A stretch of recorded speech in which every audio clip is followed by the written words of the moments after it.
एउटा सिपाही आफ्नी नवविवाहित दुलही लिएर डुङ्गामा यात्रा गर्दैथ्यो। समुद्री छाल र चिसो हावाले उनीहरूको यात्रा रोमाञ्चक बन्दै थियो। त्यत्तिकैमा अचानक समुद्रमा ठुलो आँधीहुरी चल्न थाल्दछ। यस्तो अवस्था आउँछ कि लाग्छ अब छिट्टै डुङ्गा पल्टिँदैछ। यस्तो स्थितिमा पनि शान्त भएर मुसु मुस्कुराउँदै गरेका श्रीमानलाई देखेर श्रीमती अचम्म पर्छिन् र जीवन बचाउनका लागि हार गुहार र रोइकराइ गर्न थाल्छिन्। यद्यपि त्यो विराट समुद्रको बीचमा सहाराको कुनै विकल्प भेटिँदैन। आँधी चलिरहेकै थियो, आकाशबाट मुसलधारे पानी परिरहेको थियो। ठिक त्यति नै बेला सिपाहीले झट्ट आफ्नो कम्मरमा भेरेको तरबार निकालेर आफ्नो श्रीमतीको घाँटी नजिकै लैजान्छ। यो देखेपछि अघिसम्म रोइकराइ गरेकी श्रीमती हाँस्न थाल्छिन्। अनि सिपाहीले सोध्छ, तिम्रो घाँटी नजिकै तरबारको धार छ, तैपनि तिमी किन हाँस्यौ? श्रीमतीले जवाब दिन्छिन्, तरबारको धार मेरो घाँटी नजिक भएर के भयो र? बिट त तपाईँको हातमा छ नि। मलाई विश्वास छ तपाईँले मलाई अवश्य केही गर्नुहुन्न। त्यसपछि सिपाहीले जवाब दिन्छ, आँधी आयो भनेर किन डराउनु? आखिर यो पनि त भगवानको हातमा छ।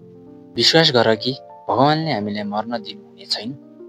त्यसपछि अघिसम्म अत्तालिरहेकी श्रीमती शान्त हुन्छन् र नभन्दै एकैछिनमा समुद्री आँधीहुरी पनि कम हुँदै जान्छ।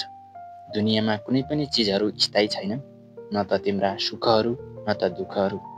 समयअनुसार सबै चिज बदलिँदै जान्छ। न त आज तिमीले भोग गरिरहेको सुख शयल नै सधैँभरिका लागि रहनेछ, न त आज तिमीलाई सताइरहेको दुःख नै। मुख्य कुरा यो हो कि जहाँ छौ त्यसलाई अनुभूत गर भित्रैदेखि, किनकि तिमीले कमाउने यहाँ अनुभूति मात्र हो, मात्र अनुभूति। बाँकी अरू त तिमीले छोडेर जाने हो। आज तिमी असफल भयौ, तिमीलाई लागेको हुन सक्छ आमै आकाश नै खस्यो। आज तिम्रो सार्वजनिक बेइज्जती भयो, तिमीले ठानेका हुला मानिसहरूले यसलाई सधैँभरि आज जस्तै सम्झिबस्नेछन्। आज तिम्रो मनमा पिरको भारी छ र तिमीले सोच्दा हौ कि यो शोकको भारी तिमीले सधैँभरि बोकिबस्नु पर्नेछ। बिल्कुल गलत। समयअनुसार सबै चिज खुइलिँदै जान्छ, मेटिँदै जान्छ, किनकि समय बलवान छ, यसले सबै घाउ पुर्दै लैजान्छ।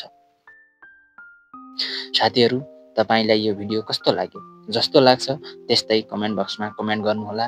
यदि नयाँ हुनुहुन्छ भने च्यानल सब्स्क्राइब गरेर जोडिनुहोला। यस्तै जानकारीमूलक भिडियोहरू सधैँ लिएर आउनेछौँ। तबसम्मको लागि बिदा दिनुहोला। आजको लागि यति नै। भोलि फेरि नयाँ विषयवस्तुमा भेटौँला। तबसम्मको लागि बिदा दिनुहोला। धन्यवाद।